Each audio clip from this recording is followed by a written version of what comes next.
There's a kind of silence, a quiet that follows you even in the middle of a crowd. It's not the peaceful kind that comes with being alone. It's heavier a weight that sits on your chest every time your phone stays still, when messages go unanswered, or invitations never arrive. It's the silence of walking past laughter that doesn't include you, of moments you wish to share but have no one to share them with. If this sounds familiar, pause for a moment and imagine this. What if your mind has learned to protect you by keeping you invisible? Before we dive deeper into this hidden psychology, make sure to subscribe, like and comment, and share. Because understanding these emotions could change the way we see connection forever. Millions of people live this reality, not by choice, but circumstance. You might think these people are antisocial, shy, or disinterested in others, but the truth is far more complex. Friendlessness is rarely born from preference alone. It grows silently, starting with tiny moments, a joke you weren't part of, an event you weren't invited to, a conversation you overheard but never joined. Each moment adds a brick to an invisible wall, a wall the mind constructs to protect the heart. Psychologists call this adaptive isolation.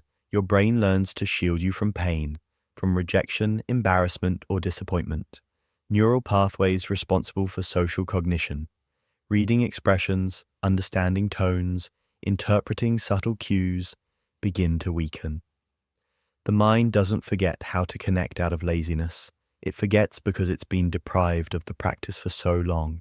It rarely begins overnight. Maybe it started in childhood, being excluded from games, a secret betrayed, or being laughed at for speaking up, or perhaps in adolescence, drifting apart from peers, failed attempts at forming deep bonds. These early experiences teach the brain that vulnerability equals pain, that trust invites disappointment, and openness brings rejection. As a result, protective mechanisms form automatically. You hold back, you share less, you expect less. Over time, these mechanisms turn invisible. Even neutral social interactions are interpreted as threats. A delayed reply becomes proof of disinterest. A cancelled plan confirms your fears. I'm not worth anyone's time. This is the self-fulfilling prophecy of friendlessness. When external voices fade, internal dialogue grows louder. People without friends replay conversations endlessly, imagining interactions that never happened. They create scenarios in their mind, both comforting and torturous. This internal world becomes a refuge and a prison. It allows freedom from judgment, but it also distorts reality. Without someone to challenge your thinking, doubts spiral. Your mind becomes both mirror and magnifier, reflecting and exaggerating every perceived failure. Ironically, this isolation fosters exceptional emotional intelligence. By observing others from the outside, these individuals notice subtleties. A smile that doesn't reach the eyes, a casual gesture loaded with hidden meaning, subtle shifts in group dynamics that others completely miss. But this clarity can backfire. When you see performative friendships, superficial connections, and hidden agendas, it becomes harder to trust. And without trust, forming genuine friendships feels impossible. People without friends crave authentic connection. They don't want small talk or surface-level interactions. They want depth, a friendship where silence is comfortable, where vulnerability is safe, where they can truly be themselves, but authentic connection requires risk. Risk of rejection, risk of being misunderstood. After years of disappointment, taking that risk feels terrifying, so they wait. And while waiting, they appear distant, uninterested, even cold. To the outside world, it seems like apathy. But it's not apathy, it's fear. Fear of being hurt again, of being invisible again. Isolation feeds itself. The more alone you are, the less you practice social skills. The less you practice, the more awkward and anxious interactions feel. The more anxious they feel, the more you withdraw. And the cycle continues. Time becomes strange. Weekends stretch endlessly. Holidays are reminders of absence. Birthdays pass quietly, sometimes unnoticed, sometimes deliberately unacknowledged. The absence of friends affects self-perception. Without mirrors to reflect positive qualities, people focus on flaws. They convince themselves they have nothing valuable to offer. Even when kindness is shown, skepticism dominates. They must want something. They'll discover my flaws and leave.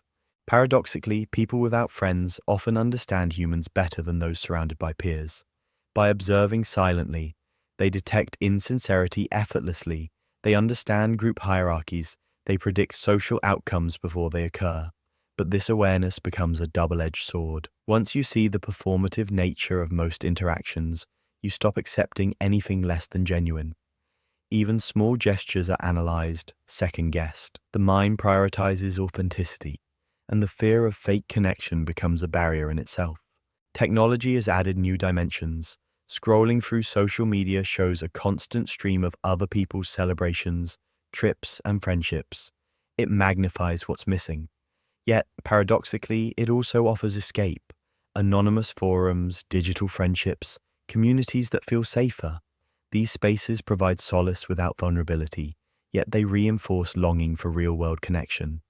Because digital friends can't hold your hand, share a secret, or laugh with you in the same room. Isolation creates profound self-awareness. People without friends often become masters of their inner world. They cultivate hobbies independently. They discover authentic passions. They explore creativity and thought in ways crowded social lives rarely allow. Yet, the very skill that makes them insightful also isolates them. Understanding social mechanics too deeply can paralyze authentic participation. They see through surface interactions, making it difficult to relax, to trust, to connect. But here's the truth: loneliness isn't a flaw. Friendlessness doesn't define worth. The depth, sensitivity, and insight cultivated in isolation are strengths, qualities that eventually attract meaningful relationships. Your heart may feel invisible now, but understanding yourself prepares you for connection in ways the crowded world can't teach. Remember, you don't need many friends to be fulfilled. Even one genuine connection, or the ability to be fully present with yourself, is more powerful than dozens of shallow ones.